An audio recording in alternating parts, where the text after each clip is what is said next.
Hey everyone, welcome to another episode of Through the Storm podcast, formerly known as AR, the other side of addiction. Hey, Through the Storm is what a lot of our guests have gone through. They have really just seen the darkness coming to them, or they've actually been in the middle of it. Instead of finding shelter or run from it, they actually go straight through it, which is what I love about this new title change, this new rebranding of the show. We got a really good show for you today. But before I talk about the title and introduce our guest, I just want to say thank you to Dave and Susan Kenny from Emergo Academy. That's Emergo Academy. Dave and Susan are the ones who certified me as an international certified crisis and recovery coach. However, even if you are not interested in becoming a coach and you just want to take their course just to help better your life, learn how to sit with your emotions, learn how to understand things, I highly recommend contacting them. You can find them at emergoacademy.com. You'll learn a lot about Dave and Susan. They're actually out of Canada.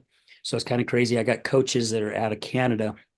But again, these guys are amazing and they have become really, really good friends. And what I love about Dave and Susan also is anytime you got questions, it's not like what a lot of other coaches do. They charge you anytime you get a hold of them and ask for different opinions or services. Dave and Susan, man, they just take the time with you and they sit with you and they go over stuff and they help you in your journey. So check out emergoacademy.com. So today's title is Our Darkest Moments Can Become the Foundation for a Life of Purpose. And my guest today is Dalton. Dalton, I don't know for sure how to say your last name. How do you properly say it? It's Tarfelli. Tarfelli. See, I would have Tarfelli. slaughtered it. Anything that's Yeah. different like that is way out of my realm. So I'm glad I asked you before. So Dalton Tarfelli, Yep, correct? absolutely. Dalton, thank you so much for taking time out of your day to be with us. I really appreciate it. Yeah, thank you for having me, Al. It's so great to be here. Well, thank you. And before we get started, I just want to say thank you to our good friend Todd Sylvester for connecting us. So, Todd, we love you to death, brother. You're doing amazing work. So, thank you for connecting Dalton, and I really do appreciate it. Yeah, we love you, Todd. Yes.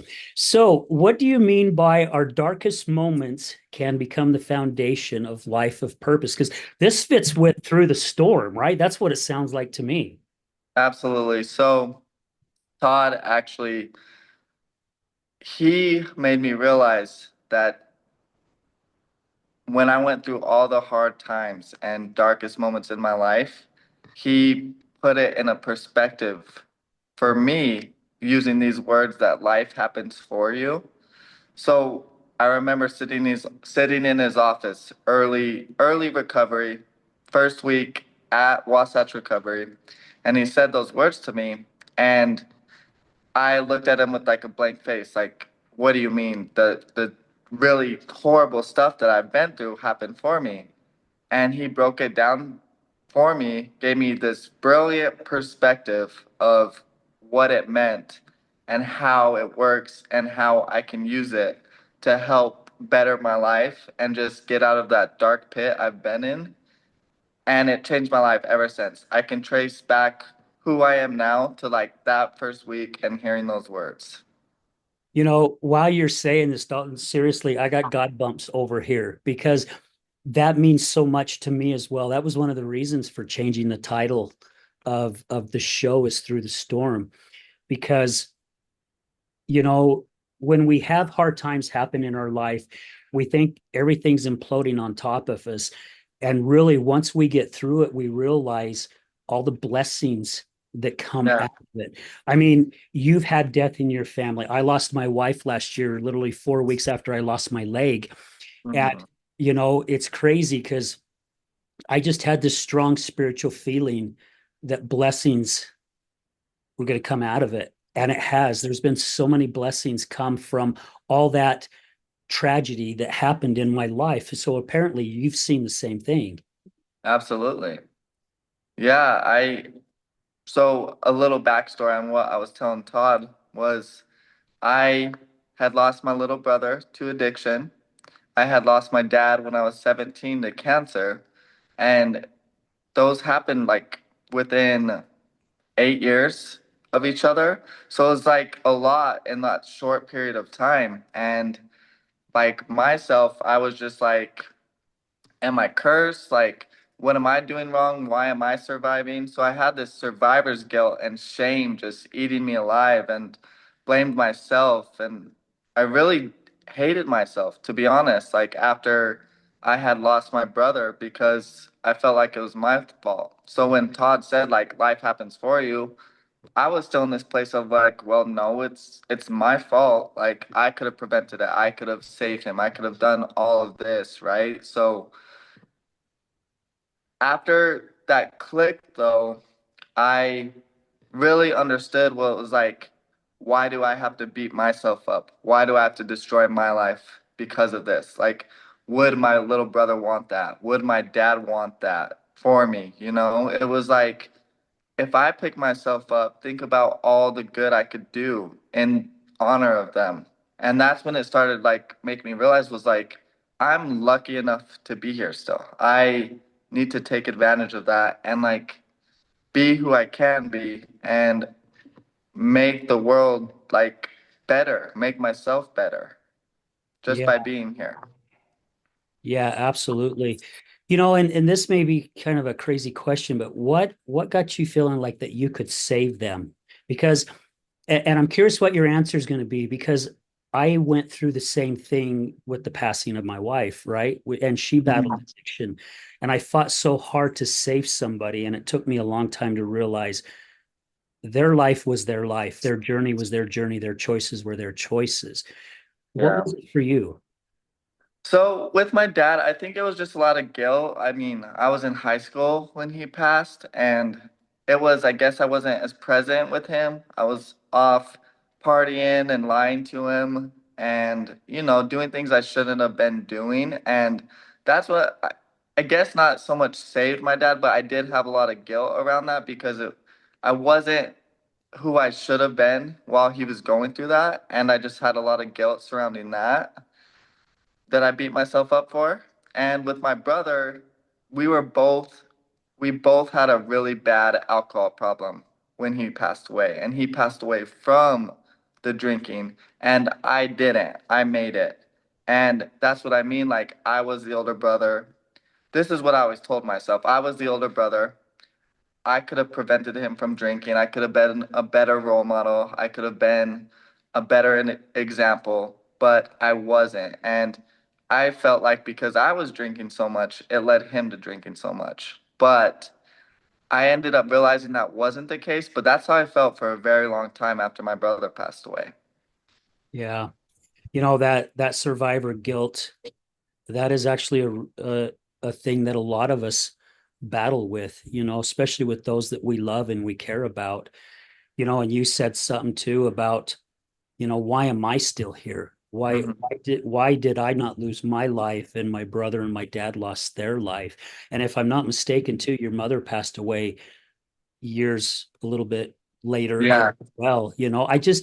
My gosh, Dalton, I just can't imagine of having all that just coming on top of you, especially when you are in the midst of your recovery and having all that, because that pushes a lot of people right back to their old lifestyle. Yeah. Yeah. My mom passed away after I got a year sober. It was right around that time when I hit a year sober, and she had an alcohol problem as well. And it just caught up to her. Her health really declined, and she passed away. And I just remember being there at the hospital with her, like thinking to myself, like, really not battling, like, am I gonna drink again? Like, what am I gonna do now? Like, it was just this overwhelming feeling of like, I've lost three people in my family in the last less than 10 years apart. Like, just like what's going on? Like what is happening to my family? And I just had this sense of like, I'm gonna be the best person I can be every day from here on out for them. And I knew in that moment, I share my story a lot at Wasatch Recovery, and I always tell the clients there, I'm like, I knew there's a moment where I just knew I will never touch a drop of alcohol again. And it was in that moment after my mom passed where I was like, there's nothing that can make me feel like I want to drink or need a drink ever again in my life. Wow. And the way I'm seeing it over here on the other side is you broke that chain, right? And Right. and I feel like a lot of my guests who've been on the show, pretty much all of them, they ended up breaking that cycle, because a lot of my guests have come from families who also battled addiction and they fell into the same thing, right? It was the lifestyle. And it's just we all grow up in different households, some it's religion, some it's addiction, and it can be all types of addiction, right? It just doesn't have to be drugs and alcohol, but Right. you get those who all of a sudden have that aha moment and they're like, I'm done. I'm done. Matter of fact, I was just talking with somebody just a few nights ago who basically said, I would much rather commit suicide. Now, this was big. This hit me hard when this individual said that. I would much rather commit suicide than go back to drinking. And that's how strong they felt about it. They've got something inside of them now that is just so freaking strong that they're going, I'm going to use my past to hopefully change other lives. And I'm seeing that as our blessing, right? Because that's Yeah. kind of what worked with me. I started this podcast over 5 years ago and started doing public speaking all because of my wife's addiction. And I battled addiction myself. I battled an 8-year weekend cocaine and alcohol. And, Hmm. I lost a 24-year career and we ended up losing our house a year later. And it's crazy how many blessings have come out of this and who, just like what you said, Dalton, it's just changed your life. You've become a totally different person. And I think that's something that a lot of people don't understand. They don't like change, but I feel my version is we have to continue to change because if not, then we stay stagnant. And we know what happens, especially when there's stagnant water, right? I've shared this on the show a lot. It stinks, it smells, there's gnats flying around, but we continue to grow when things start changing us, or hopefully we decide to change and then change in a better way. Yeah. Yeah, that's something I know that helps me, that's helped me is anytime I feel uncomfortable or want to do something that's different or that's I know is going to benefit me and it makes me feel uncomfortable and the change seems super scary, I know I need to lean into that feeling and go for it because every single time I do that, I feel amazing and I'm feel this sense of accomplishment or just that I had the courage to even go for it and do it because I remember back in my addiction, I was always scared, scared of so many different things that I was scared to take the leap or scared to jump into something. And that's kind of what led me to drinking. It was like I felt like a loser, I felt like a failure. So now when I get that feeling of uncertainty, uncomfortability, like maybe there's a chance I'm gonna fail, like I'm diving headfirst into it because it's working and it makes me feel better and it makes me know that I'm doing the right thing every time I'm doing that. I'm pushing myself as much as I can. Not like in a crazy extent, but if there's something even a little bit uncomfortable, I'm gonna see if I can do it. I love that you said that because I've had some fears here recently, even like with my coaching. And it's crazy how as a coach we can say different things to individuals, but then sometimes we have to sit back and find, are we actually even doing it ourselves? Because you Yeah. talked about that fear and feeling like, you was less than. And fear is the opposition's greatest playground, right? That's where he wants to keep us. Because if he Hmm. keeps us there, then he keeps us where he wants us instead of us allowing ourselves to grow. So I love that you put it that way because, yeah, when we can go head on and go for it, whether it works out or not, we don't know unless we give it a shot, right? Right. Yeah, absolutely. You never know who your best self is if you're not taking the chances. You never know what you have the potential to do. Like I always I believe all of us are so capable of so many great things. I see it every day in what I do. I see it in all my friends and my girlfriend and my family. And it's just like when we push ourselves to do that uncomfortable thing, like if we're worried about what other people are going to think or we're not good enough to do it, if we try and do it, even if we fail that first time or first few times or 10 times, we're going to be better after each time and we're going to grow so much from it and we're going to have this newfound sense of purpose like, oh, I can accomplish this. Oh, I'm going to get it next time. And it changes our brain chemistry to keep trying and keep going after things. Yeah. Amen. And I don't know if you've done this, but I mentioned this on the show quite a bit about something that Steve Jobs said about connecting the dots of your life backwards, and you'll see you're exactly where you're meant to be right at this time. And I have gone back, and I had a guest say that on my show years ago, probably about 4 years ago. And I remember leaving the studio. I had a studio at the time, and I remember leaving the studio that day and really started thinking about it. And I've done it many times since then. I was being groomed the entire time to get me to where I was at that time. However, we don't see it when we're lost inside of our ego, or we're lost inside of playing the victim or having the pity party. We miss all that stuff.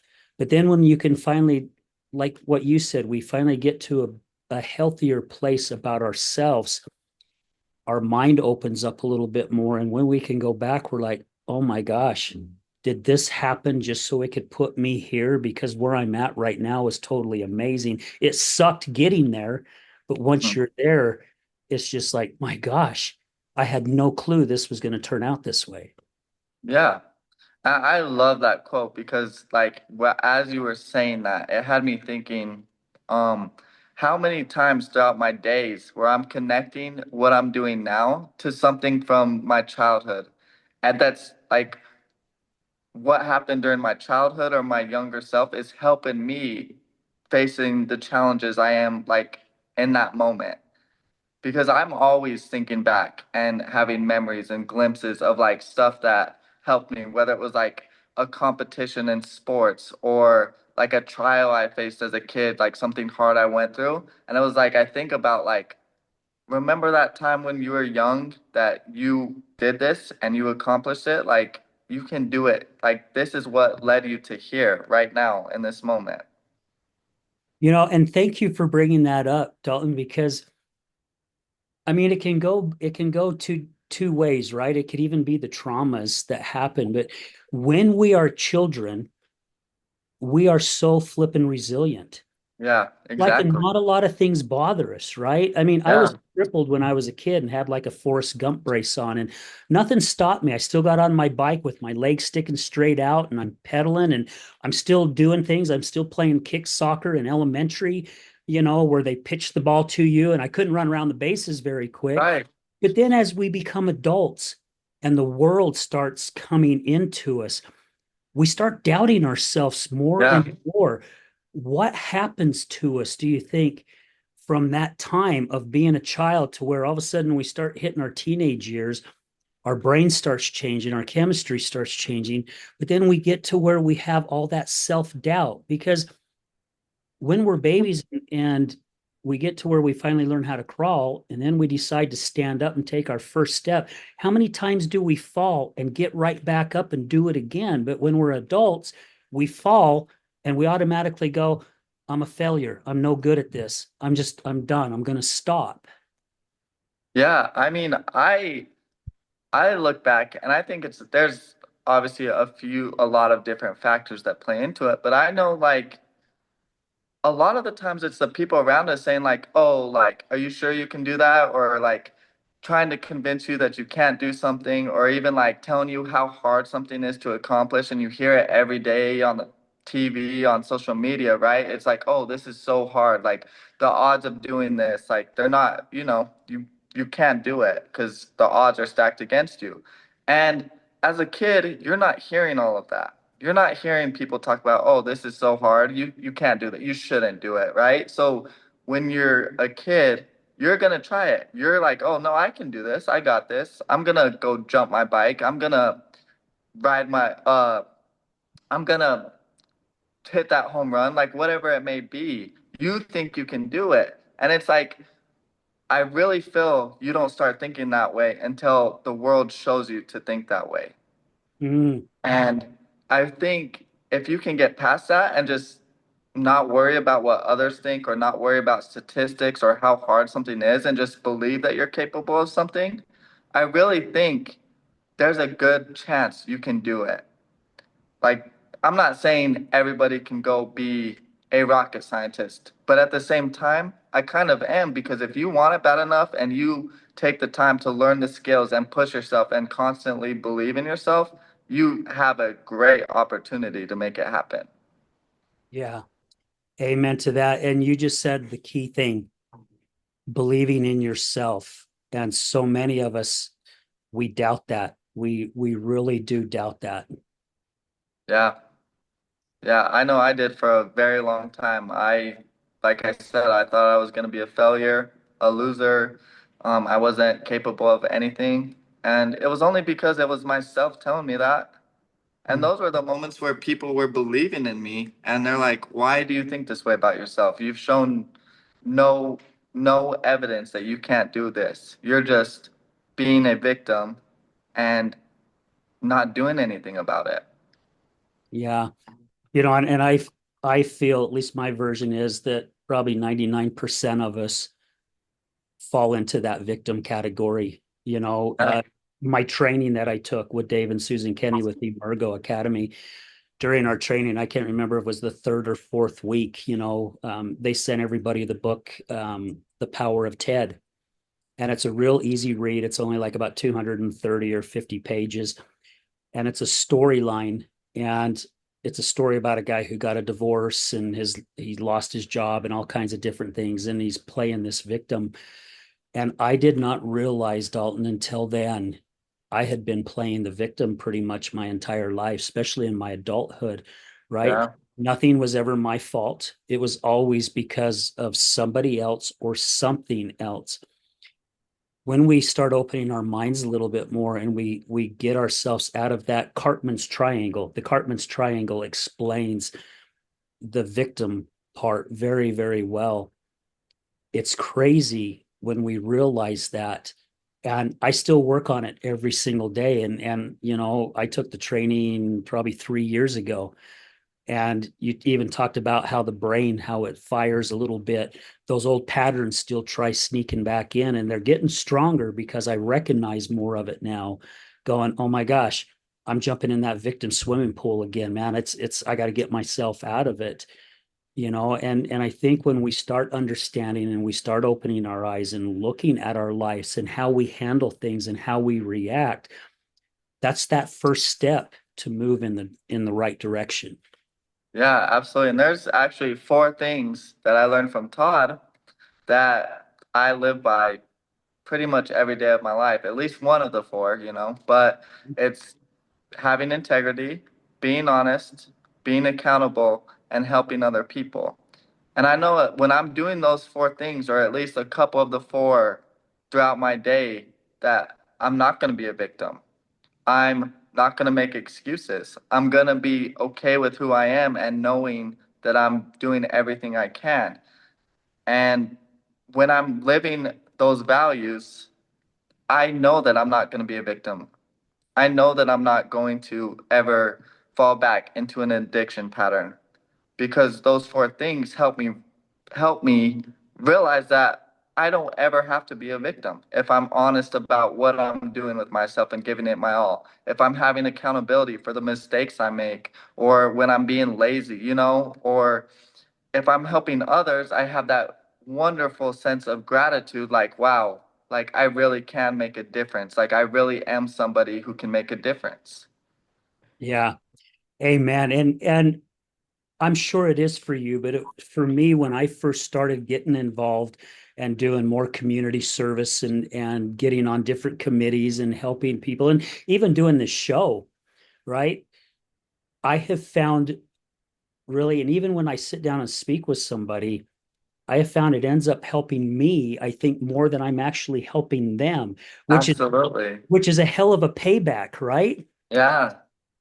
Yeah, I helping others is something I've always been, even as a kid, I was always someone that I love to help. I love to like go help my family with something. I love to go help my friends out. Like anything that I could do to make someone's life better, I always wanted to do it. It just like, it wasn't necessarily about the feeling. It was just, I don't know. It really seeing that other person smile or happy was just like the greatest sense of accomplishment to me. It was like that's what I wanted to do. And now when I do it, I just feel like I think about the endless possibilities of what I could do for others. And it's not, I don't put myself in of like, oh, what can that do for me at all? Mhm. It's more of if I can make this person's life different, what can they do for the next? If I can make this person's life better, what can they do for someone else's life? Like what could they do for their children or their spouse or their brother or sister just by helping them know they're worth it even. Well, and using your voice like you're doing right now, right? And Yeah. even like what you did on Todd's show, using our voice. And a guest of mine last week, we talked about this, about all it takes is just one person, right? And that domino effect goes so much further than what we see. And I like to put it as like a tsunami. You know, you've got an earthquake that's thousands of miles out in the ocean, and the boats way out there don't even notice it. You know, maybe they'll see a little ripples, but they just think they're just little ripples. But by the time it hits the shore, it's massive. Yeah. And I think individuals like yourself who come on podcasts and share their story and open up and be vulnerable, and so many other individuals, that voice is so flippin' powerful. And again, it just takes one. It's just like picking up a pebble and throw it in a smooth pond. You just toss it out there and you see all these ripple effects going out so much further. So yeah, even with what you're sharing today, somebody could hear your story and go, oh my gosh, that's my life. It was just like Dalton's, the same, almost the same thing. So then it Right. gives them a chance, or it gives them that feeling going, if Dalton did it, I can do it. Right. And so you Yeah. changed a life. You just possibly saved someone that you didn't even know that you saved. Yeah. And I hope so because that's all I want to do is show others that you don't have to be special. You don't have to have something special. You don't have to have a lot of money. You don't have to have all these things to make yourself better, to get out of the hole you are in. It's just everyone that hears this or is listening to this, I just hope they know they're worth the help that people want to give them and they're worth it to go out and be who they want to be. And I think that was one of the hardest things for me to learn and grasp was I never was good at asking for help. So when people try to help me, I felt so uncomfortable. I felt like I was like, why are you helping me? I don't deserve this. So I just hope people know that they deserve the help if they ever get offered help or if they're hearing a message, like it is for them. Like we're speaking to them and we want them to go be who they are, to be the best version of themselves, and they deserve it. Yeah, because you know this, and I know this, and I think I'm pretty sure a lot of our listeners know this. We're not able to do it alone. No. It's impossible for us to do it alone. Whether, and the majority of it is the help from our higher power. That's how I like to see it, but he also sends other individuals in our life to help us along that journey, you know, because again, we're not able to do it by ourselves. And I love that you said that, is accepting the help. It's, to me, it's the payback. It's the paying it forward, because even when we were probably in the depth of our addiction, we still did something nice to somebody or for somebody, right? Exactly. Yeah. So I like to look at it as it's the universe bringing it back around. Now somebody is offering their help to us. And when we deny it, I like to say that's breaking the cycle.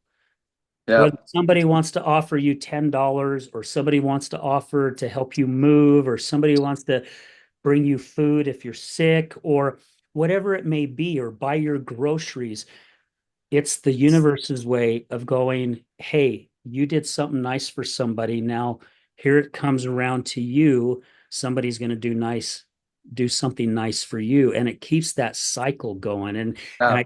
I think when we have that too, at least it was for me, it really got to where I wanted, not because of the cycle, right? And that's how I first started. I've been honest about this for a long time, that when I first started doing community work and getting involved out there, I did it for a selfish reason. It was, so what do I get in return? What's Al going to get in return from it? But then Yeah. as I started doing it, I fell in love with it. And like what you said, I started loving to see the look on people's face for what you did for them and for being there for them. And Yeah. it really knocked my ego to the ground. And it really got me to realize this is the reason why I'm doing this. It's not to get something in return. And I think God took his time for me to learn that lesson, because it took years down the road, and then all of a sudden things just started coming into my life and I was like, "Oh my gosh, I completely forgot about being selfish of what is it for me? What can I do for them?" But then it still came around once I learned that lesson. Exactly. And when hearing you talk about that and like receiving the help and like when others offer you the help, take it because it creates that circle, right? It makes me think of that quote from Pursuit of Happiness when um his son is talking, they're holding hands walking down the sidewalk and he's like telling his dad a joke and he's like, a guy is stranded in the ocean and a boat comes and offers him some help, and he says, "No, thanks, God will save me." And then another boat comes and he says, "No, thanks, God will save me." And then another boat comes and he says, "No, thanks, God will save me." And then the man drowns, and then he goes to heaven and he says, "God, I waited for you. Why didn't you save me?" And he said, "I sent you three boats, you dummy." So Yeah. like it it really is so important to accept the help because I think I think a lot of times people expect like these big miracles or like if they're doing the right thing, like these huge things are gonna happen all at once. And it just it doesn't work that way. I truly believe if you just keep doing the next small right thing, that the big things come along and they come along so fast you're like, whoa, how did I even get here? And so if we can just quit worrying about like, oh, like I need the big stuff to happen to me and just worry about those small acts of kindness, those small services that people offer to you and take them and then give it back to the next person, that's when the miracles start happening. Yeah, I would have to agree with that 100%. You know, something that I have noticed, and I've talked to a lot of other individuals that's within my circle and even outside my circle, if they've noticed something with our younger generation. When I talk younger generation, I'm talking very young, you know, around, I don't know, 4 or 5, all the way up to maybe even 15 or 16. I think a lot of these kids now are like Eckhart Tolle's book, The New Earth. I feel like they understand a little bit more about life, you know. And the reason why I'm bringing this up is I had a conversation with my 12-year-old granddaughter, and we were in my vehicle and coming over to my place, and I can't remember what we started talking about it, and she goes, "You know, Papa, life would be boring if it was happy all the time." And I'm like, "What?" Wow. I says, "What makes you say that?" And she goes, "Well, how would we ever grow if bad things didn't happen to us?" And I'm like, "Oh my gosh, this is a 12-year-old little girl and she's Yeah. understanding it? What Yeah. the heck?" I mean, I would have never thought of that when I was 12. Of course, you know, I'm way back in the days, you know, grew up in the 60s and 70s, you know, and I even called my daughter and I'm like, "What are you teaching these kids?" And she goes, Right. "Dad, she just gets it. She just understands it." And I thought that was so cool that she understands that bad things happen in life. It's going to happen. because that's what life does, right? Yeah, However, what lesson can you take from it? exactly. And yeah, I have two nieces from my sister, my older sister, who's like my biggest support. She's the person I look up to. If it wasn't for her, I wouldn't be in this chair talking to you.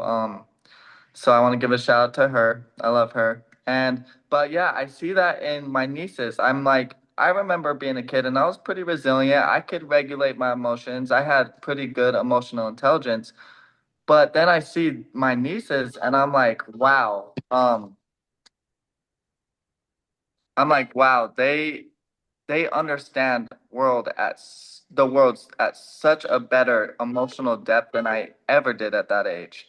And just the way they grasp things and like notice when other people are having a hard day and like they can feel it and you can just see them like have this great emotional intelligence and regulate their emotions and know that it's okay to be sad sometimes. It's okay to be angry and just finding the ways to decompress and sit in it for a little bit and know you're going to be okay and come back again.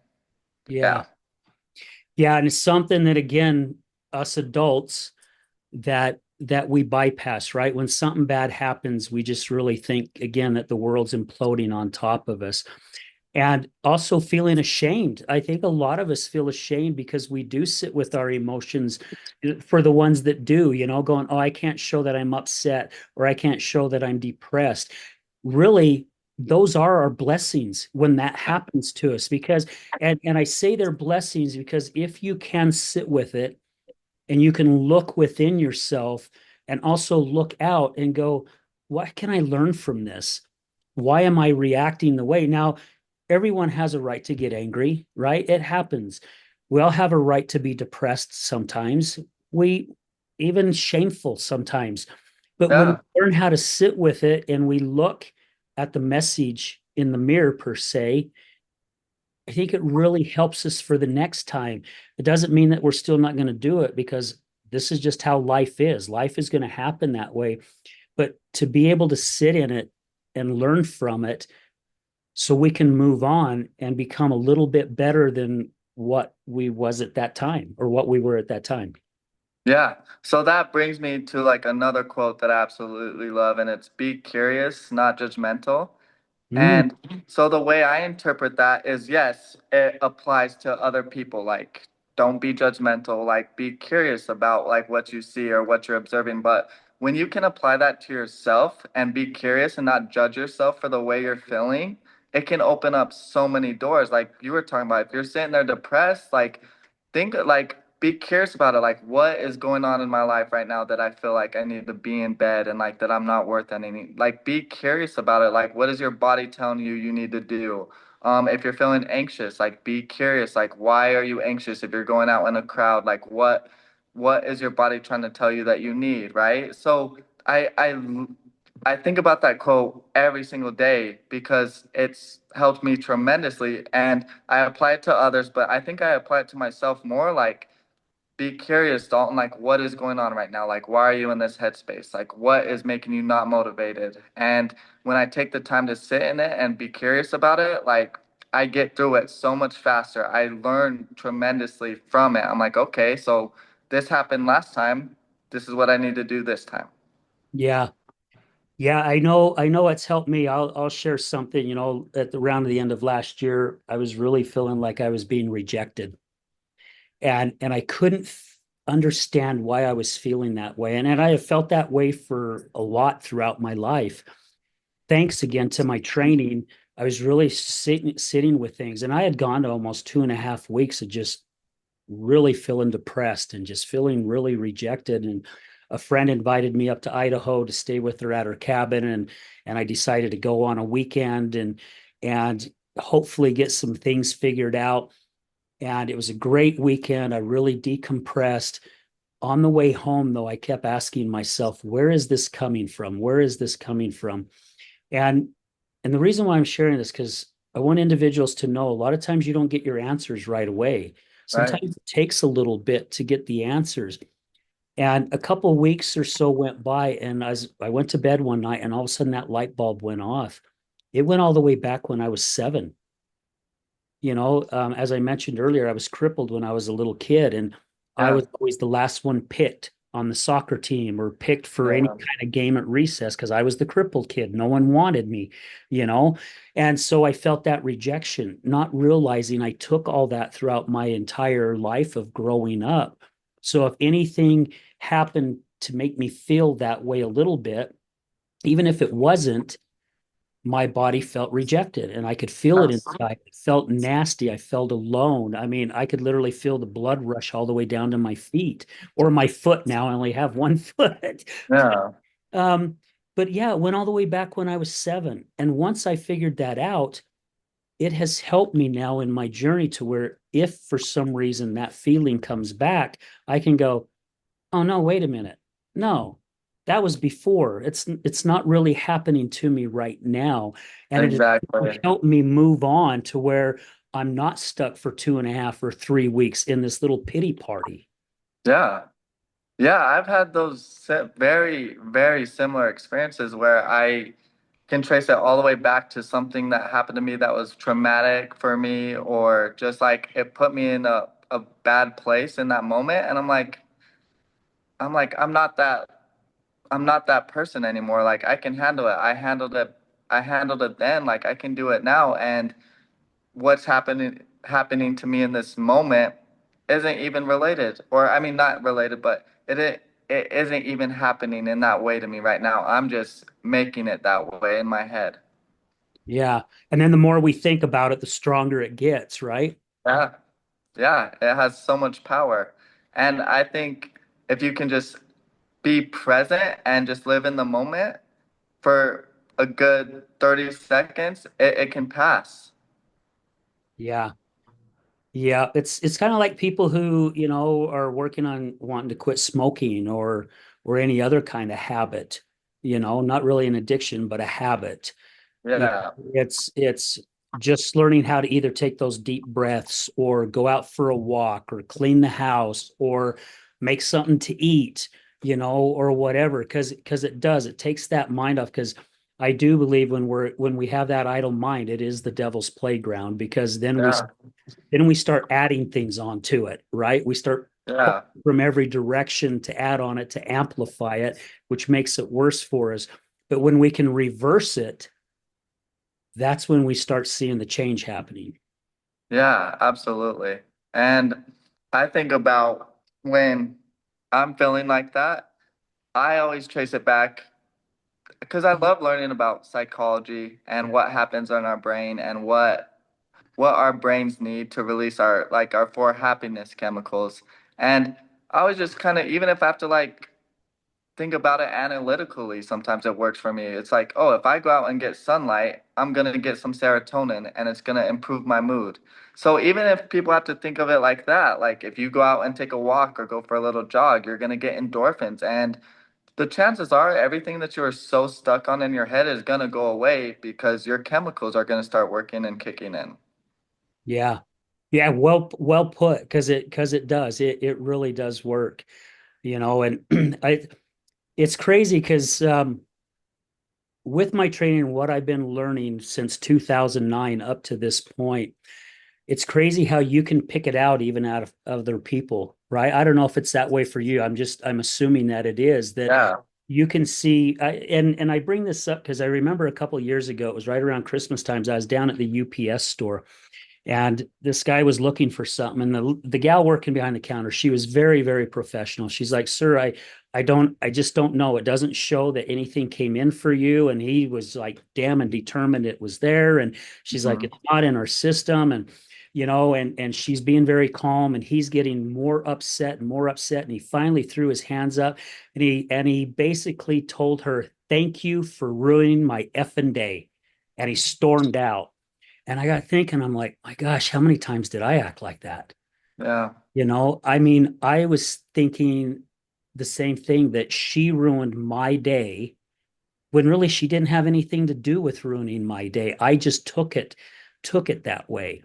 Yeah. And I think when more individuals stop and think a little bit before that, or even afterwards, and just go, wait a minute, what did I just do? I'm choosing to have my day ruined because of something that was really out of my control. And that's something I think a lot of us need to look at is really it's kind of like the saying that they say in AA, it's accept the things you can and things that you cannot, and know the difference basically. And yeah, because there are things out of our control that we have no control over, but how do we choose to handle it? That's the biggest one right there is no matter what happens in life, what choice do we make, which direction we want to go? Yeah, exactly. Because feelings are gonna come up, but other people can't make you feel any sort of way. Mhm. You're making yourself feel that way, and you're choosing, like you said, to feel that way. And that's when I think it comes back to like regulating your emotions and having that emotional intelligence that, hey, like this is all on me and how I'm choosing to feel. Like if I'm getting rejected or if I'm getting my heart broken or if I really messed up and I blame it on someone else, like you have to learn how to take the accountability for how you feel and how you choose to react. Because if you can't ever do that, you're just going to fall into this victim mentality every single time, and you're going to experience no growth because your brain is just going to recognize these patterns every time and choose to feel that way like instantly. So if you can do the exact opposite and take accountability, and it's like, okay, I am sad, like I am angry, but like what can I do to not feel like this? Like, what can I do to help myself and not take what someone said so personally? Hmm. Absolutely. To go back to the title about your darkest moments, where has these darkest moments, where has it put you now in your life today? I every time I get asked this question or just think about where I am today compared to where I was 4 years ago, I just get teary-eyed because I would have never thought from 4 years ago to now that I'd be doing a podcast or I'd be friends with someone like Todd or all my other friends in my life. I never thought I'd be going back to school again or working at a recovery center helping people. Like none of they weren't goals, they weren't like visions, they weren't anything. This has just happened, and it feels like such a short amount of time. And to be honest with you, it's sometimes it can be really hard to believe. And I have to remind myself, like, wow, like you are doing great, Dalton. Like, pat yourself on the back, and because that's something I used to struggle with is like giving myself any sort of like grace or credit. I was always so hard on myself. And now it's like I can finally say, like, oh, I do deserve this. I am proud of myself and who I am today. And just realizing what I went through and overcoming a lot of that, it took a lot of hard work and it took a lot of tears and a lot of anger and like moments where I almost died myself to be here. But I can look back and say it was like it was all worth it. And as I'm very lucky to be here today, I'm very proud of what I've done with everything in that 4 years. Wow. And I've had so many people that have rooted me the whole way, known that I was capable of this when I didn't know it myself. And I have so much love for them, and I can't thank them enough. Well, again, we're not able to do it alone, and I love that you said, I mean, even in your bio, you said there was a time I couldn't imagine a different future. And I think that happens with the majority of us that we don't see. And I guess really we're not supposed to see, but you just took that first step, right, Dalton? That's all it took. You just took that Yeah, first step, and it could have been a huge step. It could have been a little teeny step, as long as it wasn't backwards and it went forward. Because even if with that first tiny step, those steps end up getting bigger and bigger and bigger. And like you said, it's been 4 years, and all of a sudden you're like, oh my gosh, look where the heck I am right now. I mean, it's got to be exciting to you to go, what are the next 4 years going to bring? absolutely. Yeah.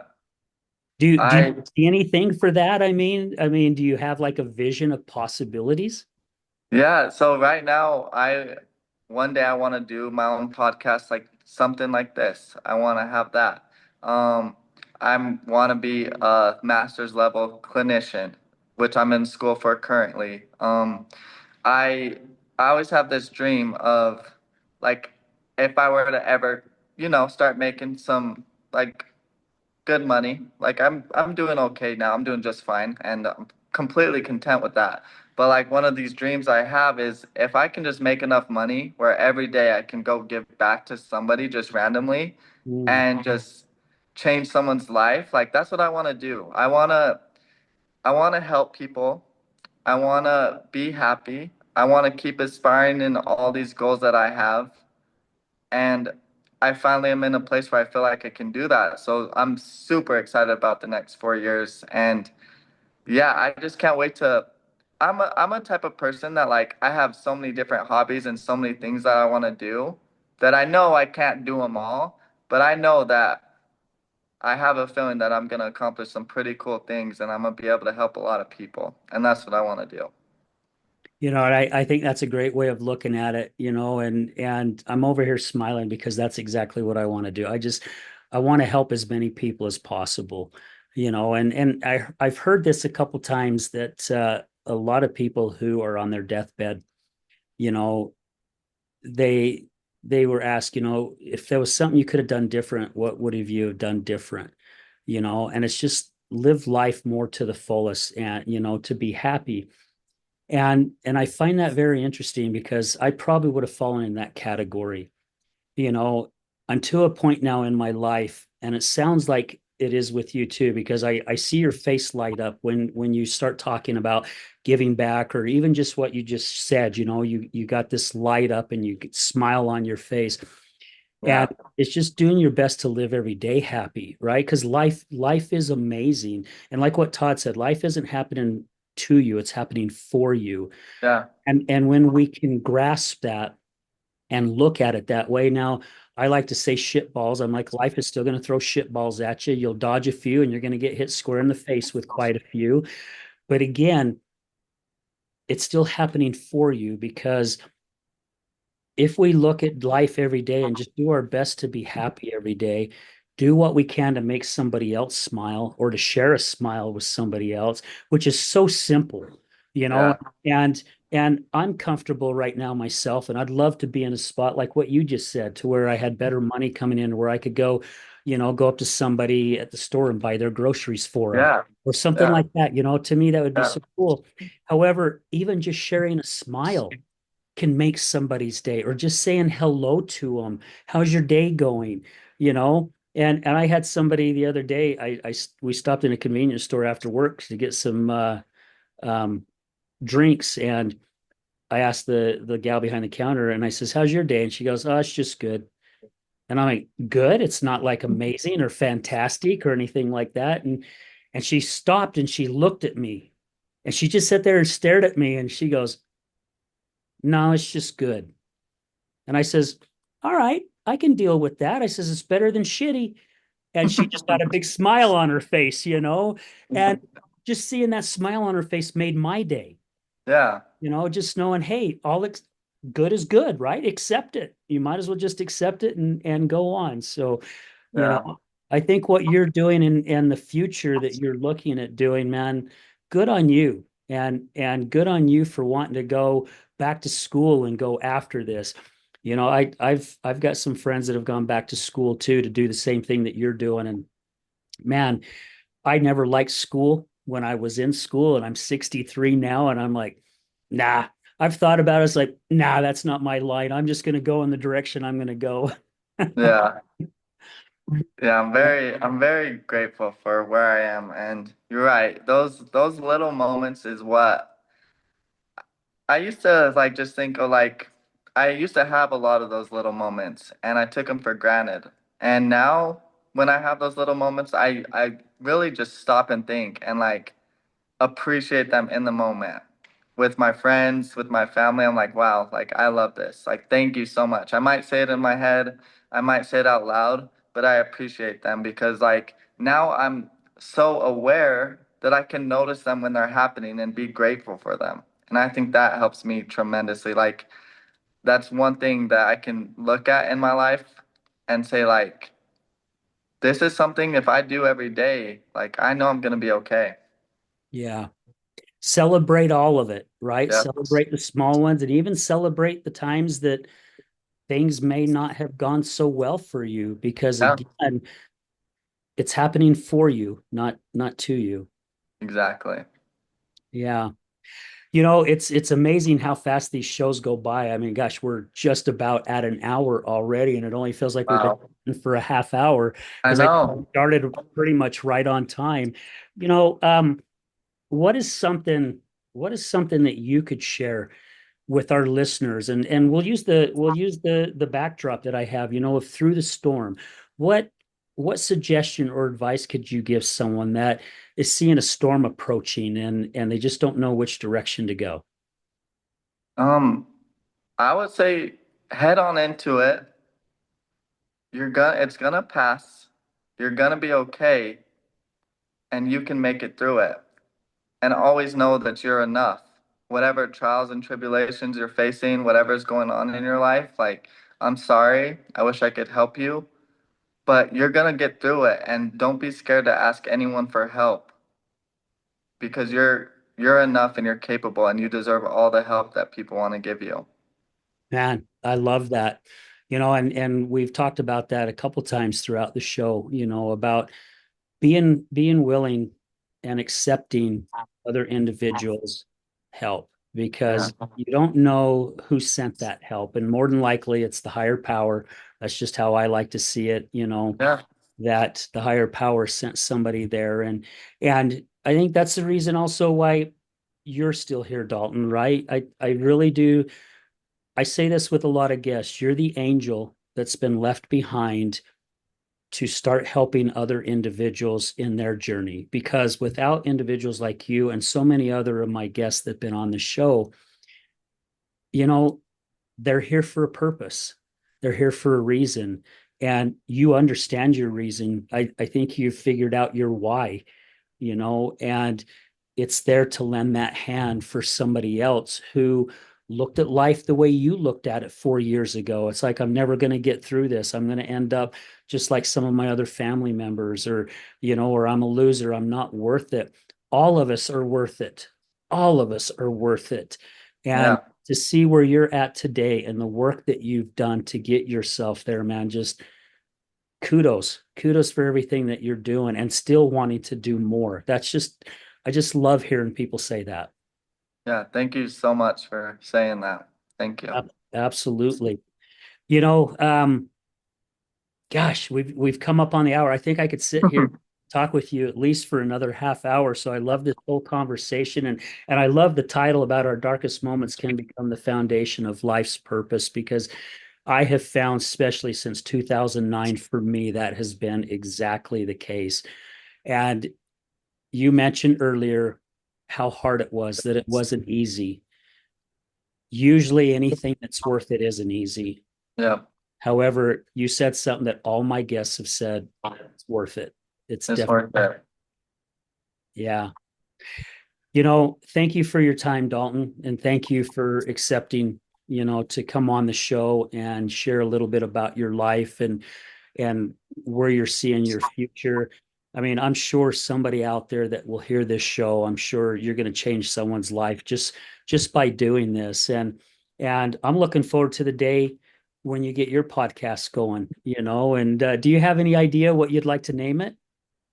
No, I still don't. I'm still struggling with that. But as soon as I know, I'll fill you in on it. Yeah, please do. Yeah, I'd love to make sure I'm there to support it because I think it's cool that we all support one another and help Yeah. each other because that's what it takes, right? I mean, again, you talked about, accepting people's help, but also supporting everyone, and be grateful for their wins, Yeah. and support them, even their losses.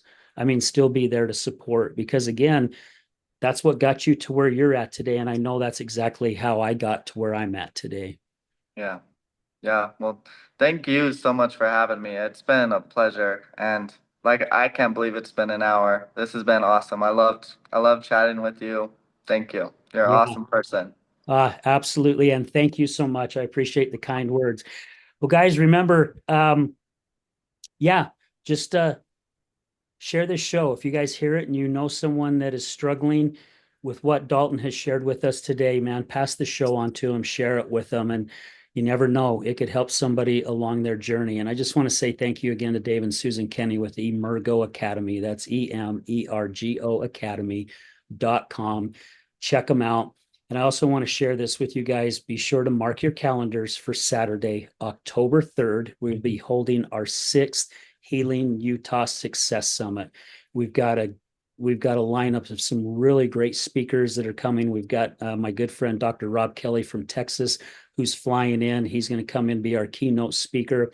We got Dr. Sarah Nassar from California, who's going to come in. She's speaking. Travis Whitaker, which a lot of people in the recovery community know Travis from Diamond Recovery out of Ogden.